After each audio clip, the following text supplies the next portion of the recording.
What is going on? Rando recap. Thank goodness. Thank goodness gracious we got a W. Must win game at South Carolina. Tell you what, started off early, a bit nervous. I'm going to walk you through the first half. You missed the first half. First four shots from South Carolina. Four made shots, 4 threes. 12 point.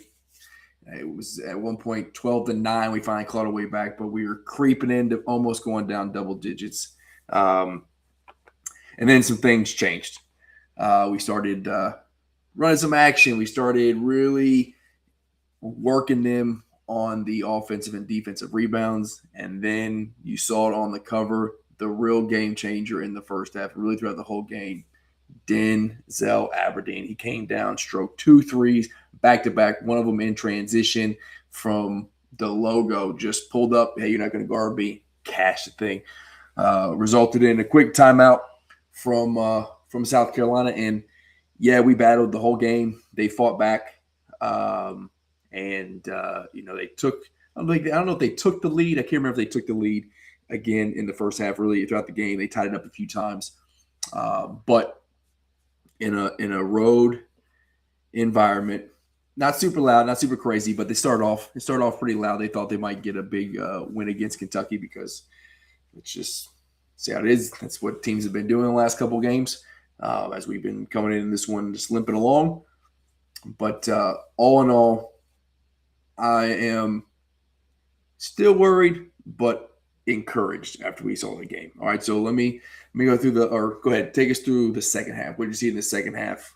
Things that bothered you, things that you liked, that sort of thing. I also forgot to mention Brendan Garrison got some first half minutes. He missed 3 point blank at the rim shots. Looked better in the second half, facilitating the ball. Jasper Johnson still struggling. Had a couple assists, but more turnovers. Really, really pressing. But tell us what you saw in the second half, particularly from guys like Owe and Colin Chandler, who are normally our big time scorers, but we're kind of silent today. Like you said, BG kind of did a little better in the second half, where he got that and one to get our team rolling. I think that put us up 3 at that point in the game. They kind of got a run. Pope, stop doing the O to D switch with Moreno. Oh my gosh, you're getting me so stressed. We're only up by what, 5? They could come back like that. One missed rebound from Brandon. They could get a kick out 3. Speaking of kick out 3s, we were in the paint, wide open. Colin Chandler, Denzel Aberdeen, Otega Owe in the corner. Could not get it to him. Yeah. Okay. So let's hit that point first. We in the Mark Pope offense, the MPO as it's coined by a lot of folks, we're so used to having a Amari Williams who would get the ball 2 feet in the paint, and if he didn't have good position back down, he had vision to find shooters in the corner, on the wing, at the top of the key. As the paint collapsed, he was able to find those kick-out 3-point opportunities. Our bigs, as much as I love Malachi Moreno, he doesn't quite have that feel for the game yet. Brandon Garrison actually had a couple decent dimes, but again, not back to the basket kickouts, actually cutting to the rim. He actually, in this game, I have to go back and look. I don't remember it clicking like this. This game, the Mo Diabate, the BG to Mo Diabate high to low game, especially Mo cutting from that corner into the dunker spot, really, really worked well this game. It really, the thing was a transition where we could go on some of these runs. We fell in love with the 3-point shot a little bit too much, but as we got out of that, it was because Mo Diabate driving to the rim, who had a big game today, really solidified the second half. Any kind of run South Carolina was going on, he was able to quiet it. just his motor is incredible. And if he can get downhill and score, he collects so many fouls at the rim. And a lot of it is because I talked this about before, he just is so willing to play through contact. He's not doing all this flopping, head back, flailing his arms. No, he just getting downhill. He takes a bump, takes another bump, and gets to the rim. And the refs are giving him the whistle for it. I think he had 2 and 1s today, and he had a couple bunnies around the rim that he missed, but he finished well. And I think for a 65% free throw shooter, I think he actually did pretty well from the line today. 2 for 4, so 50%, not great. But I think he did convert both and 1 opportunity. So that's those are 2 big made free throws there. So I think one thing you didn't talk about, I'll put your BG point on pause for a minute, on timeout. We'll talk about that as we close. Yelovic's second half. So he hit a couple threes. He hit a 3 in the first half, but he took like 4 of them, right? And one of them went down, and we need him to make that shot. He made one in the second half too. I'm pretty sure. Maybe that was the one he made.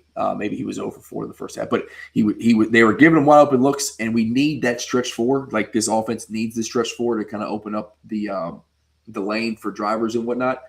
But what he's got to do more often is what he did in the second half, which is put the ball on the floor, drive to the hole. He's so crafty around the rim for being, as big as he is, that there's not a lot of dudes his size who can Euro through the lane, up and under, reverse layup like he had in the second half. Like, he's got to do more of that. He sees a couple of them going at the rim. He can stretch it out. He can shoot it. So that stretch 4 spot, he's got to be able to catch those threes. But make them, if they're going to sag off you like that, you are, again, crafty enough. Your handle is good enough. And you can finish around the rim to take that thing and drive it. And he's stronger than you think. He can play through contact as well. So I like the second half adjustment of him, like, put the ball on the floor and go to the rack. He ends up with 11 points on 17 minutes, 50% from the field. And, he was 1 of 6 from 3. So shot 10 shots and went 5 of 10 from the field after, only shooting, I don't know what 1 of 6 is from 3, but it's not good. It's got to be 20%, maybe about 15%. Let's see who else we talk. Okay, I want to go back to the first half a little bit. He didn't get a lot of second half minutes, but a lot of Twitter BBN fan base was on Trent Noah, right? He got not a lot of minutes, but he's serviceable minutes to help play in that 4 spot with Moreno and BG both in the game, but gave Yelovich a little bit of time, because, like I said, he was trying to just kind of settle in the first half, and was able to give Mo Diabate some time in the first half so that he could close out the second half. But unfortunately, he was given wide open shots from 3. There was zero respect given to Trent Noah and his ability to shoot the ball, and it paid off for them on the offensive side, as he went 0 of 4 from the field, 0 of 3 from 3. But at that point, when he ended the first half, he only had 5 minutes. He collected 5 rebounds. And I believe 2 of them, let me go back and look, I believe 2 of them were O boards. Let's see, Trent Noah, all stats, rebound, offensive rebound. Yep, 2 offensive rebounds, 3 defensive rebounds. He was the second leading rebounder, 2 behind Malachi Moreno, who played 3x his minutes, okay? So, 1, we got to stop looking. Yes, do we want Trent to cash those shots, hit those threes, wide open threes? Because we're used to him doing it, right? We know he's got the potential to do it. We saw him do it many times last year. The killers, the daggers that he hit against Tennessee, and we know he can hit that shot. But we got to stop looking at it from just the offensive side of the ball if he isn't hitting that shot, okay? He is got an incredible motor. He hustles. He puts those in the paint. He is not scared to go in there and do the dirty work, right? So if he's collecting you 5 rebounds in 5 minutes, he should get some playing time. He deserves the minutes that he's getting. I was actually surprised we didn't see him more. And if he gets those minutes, I'm telling you, if the boy sees one go down, Trent Noah sees one of them things hit the bottom of the net, game over. It opens up the offense for everybody. Now Pope can actually really start giving them some serviceable minutes from that from that 3 or even stretch 4 spot. I mean, there was a point where who's there? It wasn't Strong. Yeah, it was Strong. Strong trying to back him down because he doesn't respect Trent Noah. I was like, you ain't not backing Trent Noah down. He solid some gun, big old legs, big booty on him. Like, you ain't backing him down. And sure enough, he's just we saw him do it against Akpara, Tennessee center. Like, you weren't backing him down. What are you doing? Oh, nothing yet. But anyways, I think we need to respect Trent Noah's other things that he brings to the game, like rebounding, some of those intangible hustle points. I bet if you went back and looked, there were even some that didn't count as rebounds just because of hustle plays that went out of bounds off of South Carolina because he was sticking his nose in there. Okay. Talk about BG. So I also don't understand the offensive defense of switch to or for Brandon Garrison and Malachi Moreno. Shout out Brandon Ramsey. He's a guy who covers Kentucky basketball, and he's really good with the X's and O's, and he breaks down film of the games. I'm sure he'll have a bunch of film for this South Carolina game. But I was like, dog, why in the world are we doing this? I don't get it. And he was like, listen, I think Pope is doing this because he likes the way Brandon Garrison can switch off 1 through 5. And I'm like, yeah, but I feel like Moreno can do the same thing. So I really watched it today. And in the second half,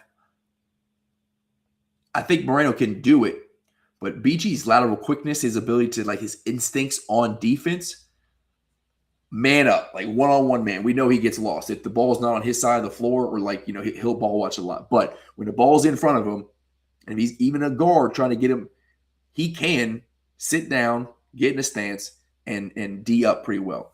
So I almost saw it, the why here. I still don't necessarily agree with it, though, because what you gain just slightly in defensive ability, I think you lose in just like the collective, composure and his ability to be a finisher. Like you said, like one time in that moment in a 5-point game, we end up closing out and got it up to 10 with a minute left. But in a 5-point game on the road, one offensive rebound, kick out 3, and that's a 2-point game again with a minute left. You never know what's going to happen. So, like, I don't disagree with you there, but that kind of gives you the why, right? So Brandon Garrison, slightly better on-ball defender, can switch 1 through 5 than Malachi Moreno is currently, but you got to look at what you lose to, I think, if you're Pope. Now, guess what?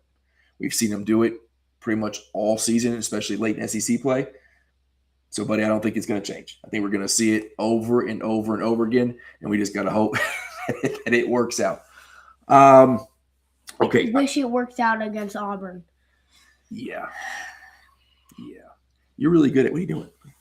You're really good at that negative recall, man. Every time you want to pull out losses. We focus on the win, man. We got a W. You're telling me to do positives and negatives. Yeah. There's my negative. Oh, okay. That's a good point, I guess. But that was from last game. Whatever. Anyways, God, now you got me thinking. 1 box out, man. 1 box out. Okay, but here's the concerning pieces. So let's talk about the negative. We got to win. What concerns me is we live in the 12 to 15 turnover margin. We live in it, and I don't understand why we can't fix it. I know we don't have a true point guard, but as Zell is our primary ball handler, let's see. Zell had... would Tega be a good point guard? No. So Zell had 0 turnovers. So, like, the dude who we're leaning on to be PG1 had 0 turnovers, and he collected 5 assists. 5-0 ratio is phenomenal. But Owe has also been someone who we need to help facilitate, and he had 3 turnovers. Moreno had 3. Yelly had 3. Chandler only had 1 credited to him, which I'm surprised because Pope ran a lot of action for him in the first half, and he pressed, and I don't know how he didn't collect more than one turnover. BG had a turnover, and then Jasper Johnson, man, 3 turnovers to 1 assist, and he had got the ball to a couple of guys. He got the ball to a couple of guys who, if they make a shot, the assist number looks different. But again, he gets himself buried into the paint at times and panics. There was one where he tried to do his bounce pass to Brandon Garrison. Yeah, Garrison cut a little bit hard to the basket. But again, you're giving a 7-footer a bounce pass to his knees through traffic. Or he got himself caught on the right side. Again, he's lefty, so he's caught on the right side going baseline under the basket. Tries to get a swing out pass. I think it was Colin Chandler in the corner. Again, through 2 sets of arms, it got picked off. He's just got to let the game come to him. He's pressing so hard. He's taking contested 3 still early in the game. So when he gets a wide open kick out 3, it's the confidence isn't there. My guy, just slow down. You are super talented, okay? Slow down. Let the game come to you. It'll all work itself out. There's no reason to press. And then speaking of pressing, my goodness, Otega Oweh. The dude, every run we went on, we'd go on 8, 10-point runs consistently. And my guy wasn't getting a little piece of the action. And he just pressed and he pressed and he pressed way too hard. Got way outside of the game he should have played tonight. This is the first game that I can remember where he has seen a true double team all game. I mean, every single game. When he touched the basketball, they were sending 2 towards him, or there were at least 2 coming to him once he drove the basketball.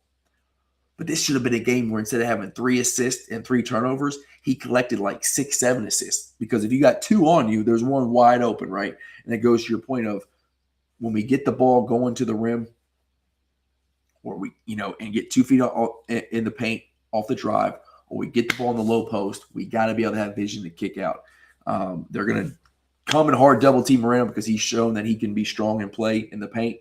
And if you're Vandy that we got coming up on Saturday, you're watching this game and it's like if we have a couple decent all-ball defenders, we're going to send 2 at Oweh and we're going to make him struggle. So, he's got to get in the film room and be like, I can't press. Yeah, it sucks that my double-digit scoring streak ended today, I think, at 30 games. 30 straight games where he had at least 10 points or more. And the last 2, he had 28 and 29, right? So, averaging 28.5 points over the last 2 games. It's all right if you don't get that, my guy. It's okay. Let everybody else get some, right? Win the ball game. It's all that matters. If you would have had, I guarantee you, if you would have kicked out for a couple open shots and we hit a couple more shots instead of going 25% from 3, that we did, 28% from 3, a couple more open looks or a couple more shots going down to the cut to the rim, they're going to have to get off you, right? So you collect 6, 7 assists. Okay, now I can't double team Oweh anymore. And now you can go get yours, right? Don't press it. That was a little frustrating. And I get it. He's the number 1 guy on the team. He wants to produce. He's chasing SEC Player of the Year. He's looking at himself on climbing on draft boards. But, man, I'm telling you, winning is what matters. Win with good stats, way better than losing with great stats. That's how I feel about it. What do you think? Yeah, and when you were talking about Jasper Johnson and his turnovers, yeah, we were staring there. We were staring at it right next to the TV in the living room. We saw him cut baseline and throw it lefty, like a hook shot, basically, around this person. And it was just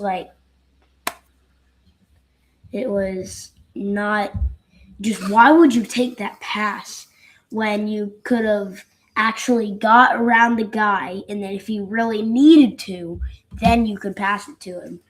I say, he just gets sped up. He gets sped up, and he's not really comfortable playing through contact yet, right? So he's putting a lot of things out there that if you see is, look, he got put in at point guard twice.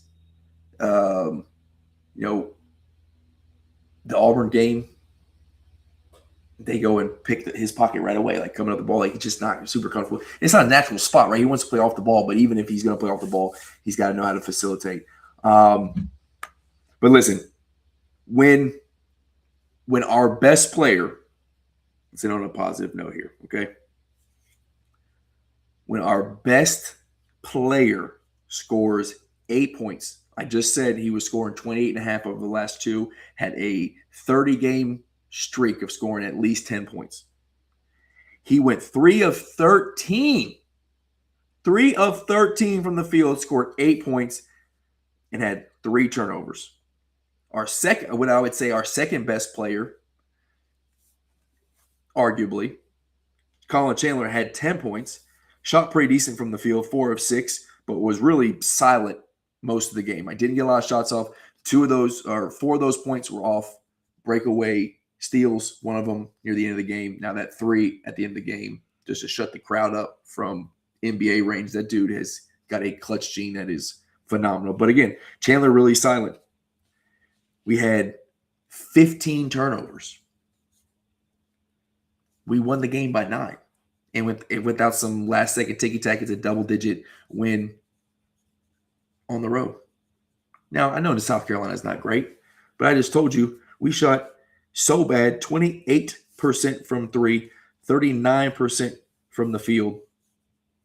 Oweh was 3 of 13. Colin Chandler only scored 10.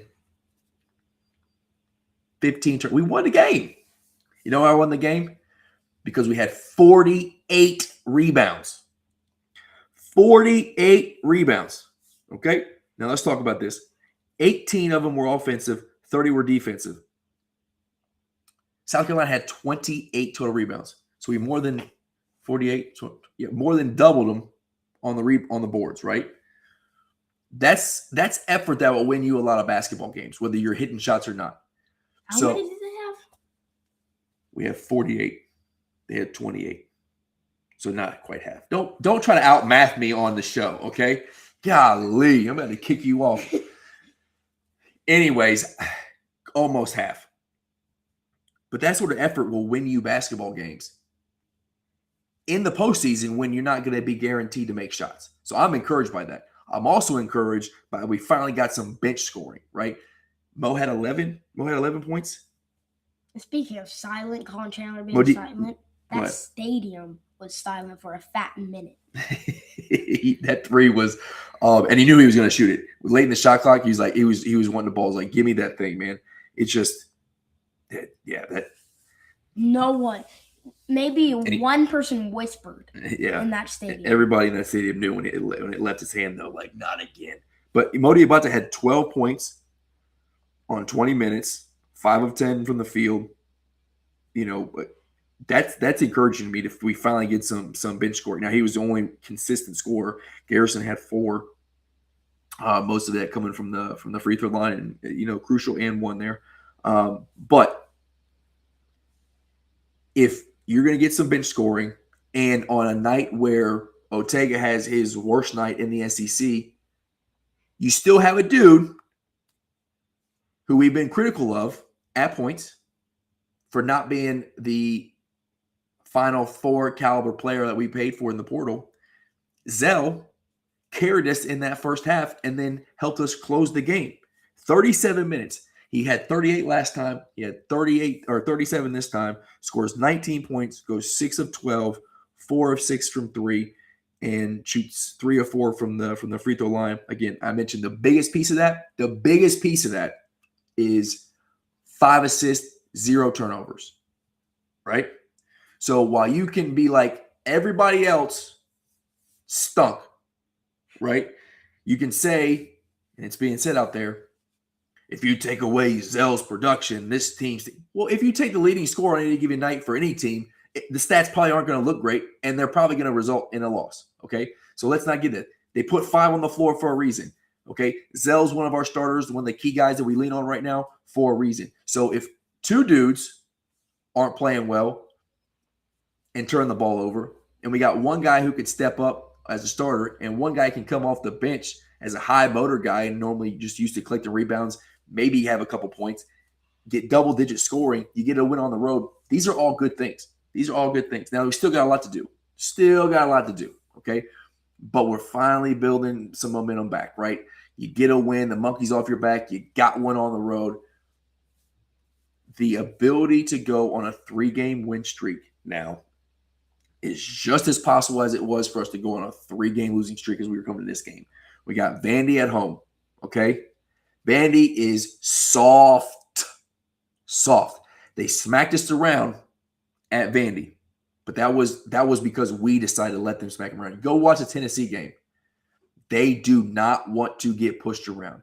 If we play the same way we did tonight, physical, fighting on the boards, beating them on the rebounds, collecting double-digit offensive rebounds, take away the turnovers. We're not going to shoot as bad in Rupp Arena. That is a 100% winnable game. 100%. Go in there ready to push them around, get them off their game. Rupp Arena, loud, like you're boozed up in Nashville loud, okay? Let's go get a Vandy W. Then we got one more road game, and we could be running a 3-game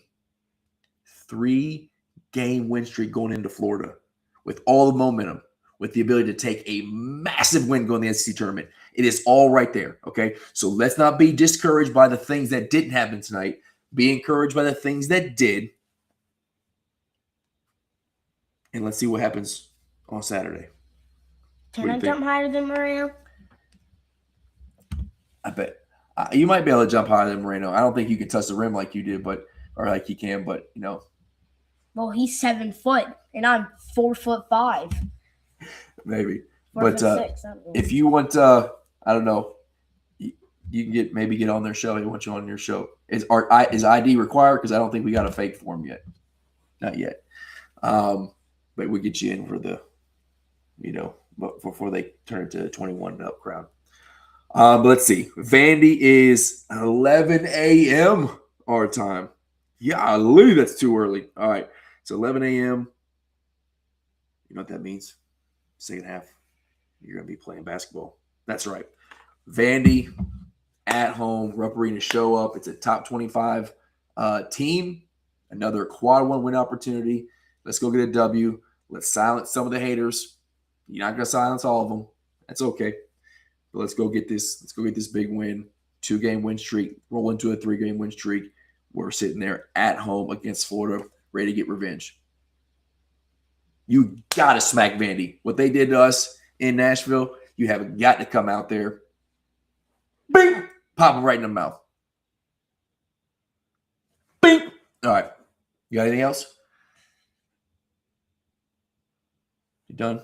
You kind of quiet this show. I beat you in math in this show. This kid. Peace!